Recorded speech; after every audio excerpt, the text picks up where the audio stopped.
What's up everyone, OJ here. Welcome back to another video, and today we've got some very exciting news for Xenoblade Chronicles Definitive Edition fans, in addition to Nintendo fans, and what this could mean. So, Xenoblade Chronicles Definitive Edition has been officially rated in South Korea.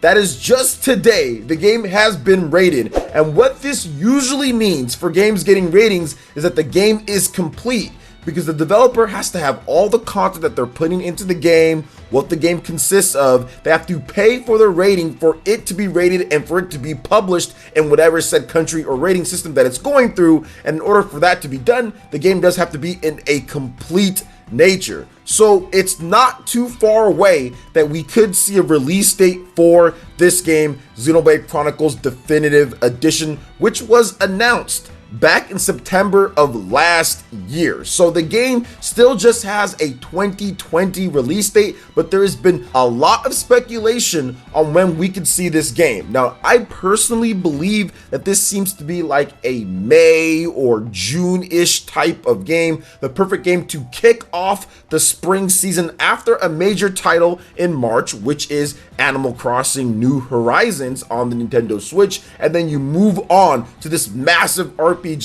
that's going to give you plenty of playtime heading into summer 2020. So that's when I feel that this game is going to drop. But the rating here says, one, of course, the game is pretty much complete. They've got all the content they want in. Everything is looking good. It doesn't seem like there's going to be any delays, and that's what some people always worry about, is like, hey, could we see Monolith Soft delay the game? That was the big thing before Xenoblade Chronicles 2, was it's going to be delayed because of the issues that they had with Xenoblade Chronicles X on the Wii U. But once again, Wii U, different type of system, using the same engine that they used from the Wii U over to the Nintendo Switch, so they didn't have as many problems as they had. But with Definitive Edition, it seems like they're going to be using their new engine or upgrades that they used for Xenoblade Chronicles 2 Torna the Golden Country, based off of that small snippet of footage that we've seen in the reveal trailer for the game. So it's exciting to see what enhancements and how the world is going to shape out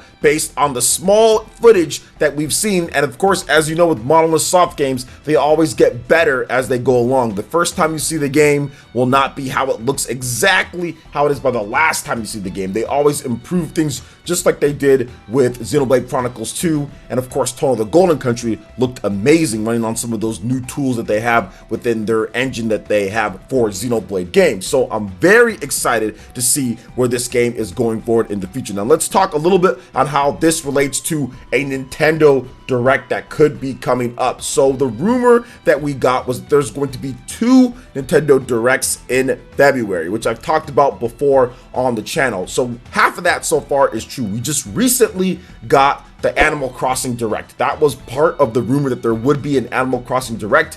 If this rumor that was put out there is correct, then we will see another Nintendo Direct probably this upcoming week. Now, it could be to where it's not next week, that it's the week after, but what we do know based off of history is that Nintendo usually has a big spring or early year direct within the months of January, February, March, and at the very latest, April. But they always have 3 separate ones throughout the year, sometimes even 4 if you count like Nintendo Direct Minis when it comes down to it. But when it comes to major directs, they usually have 3 of them throughout the year, and it can fall in line with some of those months. And then they have their E3 Direct, which is always in June, E3 of course. Then they have their Fall Direct, which is usually around the September area or so. So they always do it in that way, and it's pretty much been without fault that way 2017, 2018, 2019, now heading into 2020. I think it's going to continue following that. And with this rating here, that means they can for sure give a release date for Xenoblade Chronicles Definitive Edition at the next Nintendo Direct. So it does seem like the chips are starting to fall. The pieces are starting to be put in place, and when we're going to see this Nintendo Direct. With the rating here, we've had some other ratings come out for stuff like Catherine, also BioShock, in addition to other games as well, XCOM. So all of these could be part of a Nintendo Direct. They're all starting to just fall in place. It's going to be happening, guys. It's not a matter of if, it's just a matter of when it's going to be happening. And I think that with that Animal Crossing Direct, that one was so good just based off of one game. So much good information. It kind of satisfied people's hunger for a bit more in terms of what we're going to be getting for this year, even though people were saying that we still need this type of bigger Direct and all that. The Animal Crossing Direct was so good. So that was good. Imagine what they're going to do when we have Xenoblade and we have some of these other third-party games that are probably going to be announced at this next Nintendo Direct. So this rating here is definitely a good thing. It looks like we should hear some news pretty soon. And I've talked about Xenoblade Chronicles Definitive Edition multiple times on the channel in terms of how hyped I am, what I'm looking forward to this game, but I think that there's still a lot of people that are confused about what this game is kind of going to be. Is it going to be the remake territory? Is it going to be a remaster of what we've already got? Now, from what I've seen from the trailer, it definitely looks like they rebuilt models completely when it comes to the characters. Shulk, if you just look at the comparisons, obviously there's nothing to like. It seems like it's a completely rebuilt model. So to me, it seems more on the line of a remake. I don't think that they just plugged in everything and said, let's just port it and it's in 1080p. So it's not like the dolphin version of Xenoblade Chronicles on the Wii. That's what some people were trying to tell me that's what it is, and no, I don't think so. I definitely think with that new engine and that rendering that they're doing, there's definitely some rebuilt things from the ground up. There's definitely rebuilt models. It is not the same exact thing. It's not a 1080p version of the game on the Wii. Not with that blurry looking Shulk face and having it just look sharper on a dolphin emulator. That's not the same thing. So to me, it's definitely more on the line of them remaking things when it comes down to it, and them kind of putting in new models, new textures, a lot of different stuff. So this game is going to be a very different experience, not only visually from the original game, but I think also content-wise. There's going to be quite a number of things that they do in order to optimize the experience and add to the experience to make it even better.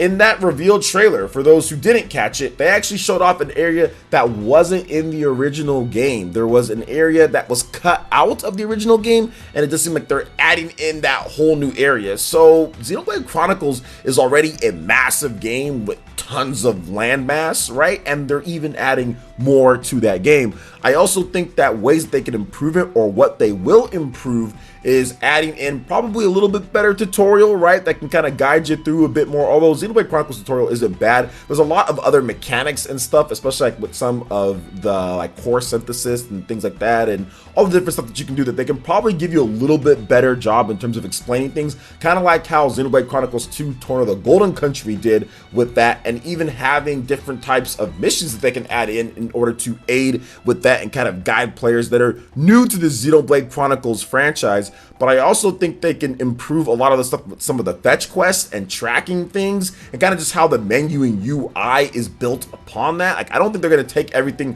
one for one and just say, okay, it looked like that here, now it's going to look like that there on this new one here. I think they're really going to make things a finer tuned and more clean experience for the end user, for the gamer out there. And I'm really excited to see, because once I saw that new area, that's when I was like, okay, hype machine. This game is going to be important. This is not a small scale re-release. This is not just a simple HD port. This is going to be a substantial upgrade to the original Xenoblade Chronicles with the full experience built in for everyone to play. The full experience of Xenoblade Chronicles, which some people just don't realize how massive and impressive this game was on the Wii. It's by far, to me, the most impressive from a technological standpoint game on the Wii, considering what that system is, the Wii, and type of RAM that it has, and how open world games just was a no-go for the most part on that system. To see this game and have it running like how it was, one of the best and most technologically impressive games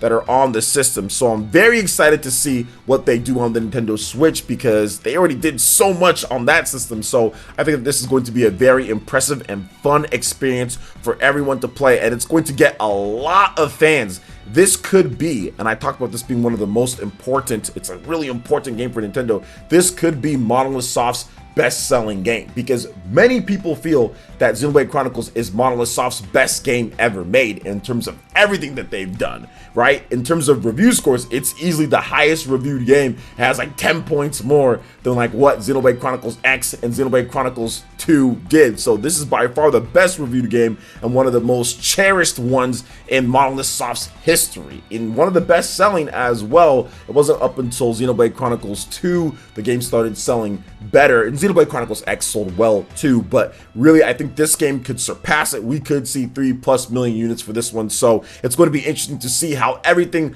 lines up with Xenoblade Chronicles Definitive Edition, and I'm very excited for this rating, very excited to see that we're probably going to be getting a release date at a Nintendo Direct, and I think that it's going to be an experience that fans are going to remember, and it's going to really stand the test of time. The gameplay will definitely hold up, and that's for sure. I think it's going to be really good. So what are you guys' thoughts on Xenoblade Chronicles Definitive Edition being officially rated in South Korea, and they're potentially lining up with the Nintendo Direct with all the other information that we've been getting recently on ratings? Let me know your thoughts in the comment section below. All right, guys, thank you so much for watching. Make sure you check out the link in the description. We've got Twitter. Go ahead and give us a follow to stay updated on all the latest gaming news. Make sure you like, comment, and subscribe, and share the video if you can.